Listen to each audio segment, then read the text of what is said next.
K Shailaja ടീച്ചർക്കെതിരെ UDF പ്രവർത്തകർ നടത്തിയ അശ്ലീല സൈബർ ആക്രമണത്തിന്റെ ഉത്തരവാദിത്തത്തിൽ നിന്ന് ഒഴിഞ്ഞുമാറി കോൺഗ്രസ് നേതാക്കൾ. സൈബർ ആക്രമണം നടത്തി ഒരു സ്ത്രീയെയും ഒതുക്കാമെന്ന് കരുതേണ്ടെന്ന് ശൈലജ ടീച്ചർ പ്രതികരിച്ചു. വടകരയിലെ LDF സ്ഥാനാർത്ഥി കെ ശൈലജ ടീച്ചർക്കെതിരെ നടന്നത് ആസൂത്രിതമായ അശ്ലീല സൈബർ ആക്രമണമാണ്.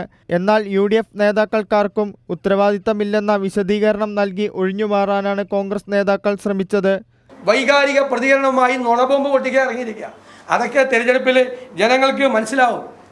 ഞങ്ങൾ ഒരിക്കലും തെരഞ്ഞെടുപ്പില്ലാത്ത സമയത്ത് രാഷ്ട്രീയ അഭിപ്രായ വ്യത്യാസങ്ങളുണ്ടെങ്കിലും നേതാക്കന്മാർക്കെതിരെ സൈബർ ആക്രമണം നടത്തുന്നതിനോട് ഞങ്ങൾക്ക് ഒരിക്കലും യോജിപ്പില്ല. ഈ നാട്ടിലുള്ള മുഴുവൻ ആളുകൾ ഒരു കമന്റ് ഇടുമ്പോൾ എന്നെ വിളിച്ച് അനുവാദം വാങ്ങിയിട്ടാണ് കമന്റ് ഇടുന്നത് എന്നുള്ളൊരു വ്യാഖ്യാനം അങ്ങേക്കില്ല.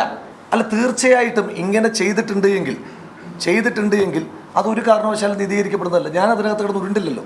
അതേസമയം UDFന്റെ സൈബർ ആക്രമണങ്ങൾ ലക്ഷ്യം കാണില്ലെന്ന് ശൈലജ ടീച്ചർ പറഞ്ഞു. അതെല്ലാം ജനങ്ങൾക്ക് മനസ്സിലായിട്ടുണ്ടല്ലോ കാര്യങ്ങൾ.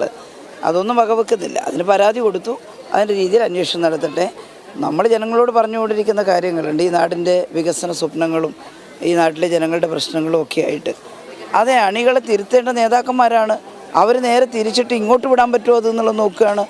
കോൺഗ്രസ് നേതാക്കളുടെ അറിവോടെയാണ് ശൈലജ ടീച്ചർക്കെതിരെ സൈബർ ആക്രമണം നടക്കുന്നതെന്ന് LDF നേതാക്കൾ ആരോപിച്ചു. നല്ല രാഷ്ട്രീയമുള്ള മണ്ഡലം തന്നെയാണ് വടകര. അതുകൊണ്ട് അശ്ലീലം അടിസ്ഥാനപ്പെടുത്തിയിട്ട് ഒരു വിജയം നേടാൻ സാധിക്കുമെന്നുള്ള തെറ്റായ പ്രതീക്ഷയിലാണ് അവർ ഈ വർക്ക് നടത്തിയിട്ടുള്ളത്. അദ്ദേഹം അതിൻ്റെ പ്രധാനപ്പെട്ട തെരഞ്ഞെടുപ്പ് ചുമതല കൊടുത്തത് യൂത്ത് കോൺഗ്രസിൻ്റെ വ്യാജ അധ്യക്ഷനായിട്ടുള്ള Rahul മാങ്കൂട്ടത്തിനാണ്.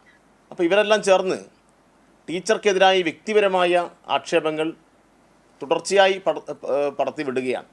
News desk Kairali news.